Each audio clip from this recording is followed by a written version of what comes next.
sa Panginoon. Marami sa atin ay hindi makawala-wala sa nakaraan kasi hindi nire-release. Kung bakit maraming hatred pa rin sa kanilang puso kasi ayaw nilang i-let go. Now let me tell you that the Father in heaven, letting go of His Son, Jesus Christ, releasing His Son, para tayo ay magkaroon ng kaligtasan. Tapos ikaw, na isang hamak na makasalanan, didiretso sa impyerno. Hallelujah! Ikaw at ako, impyerno tayo dapat.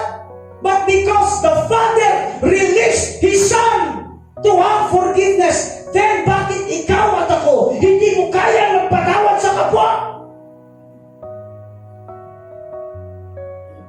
Now let me ask you, can you please touch someone at sabihin mo, you need to release that?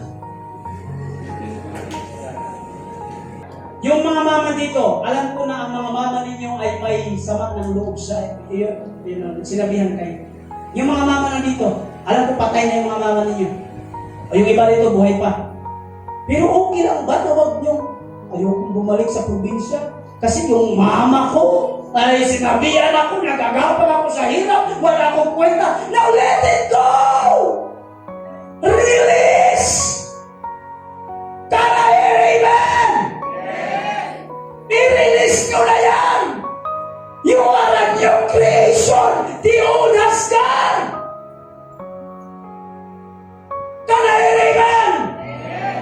You need to release that! Release!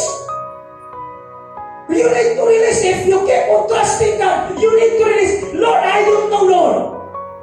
But I will keep on trusting you. I will release this. Can I hear amen? Hallelujah.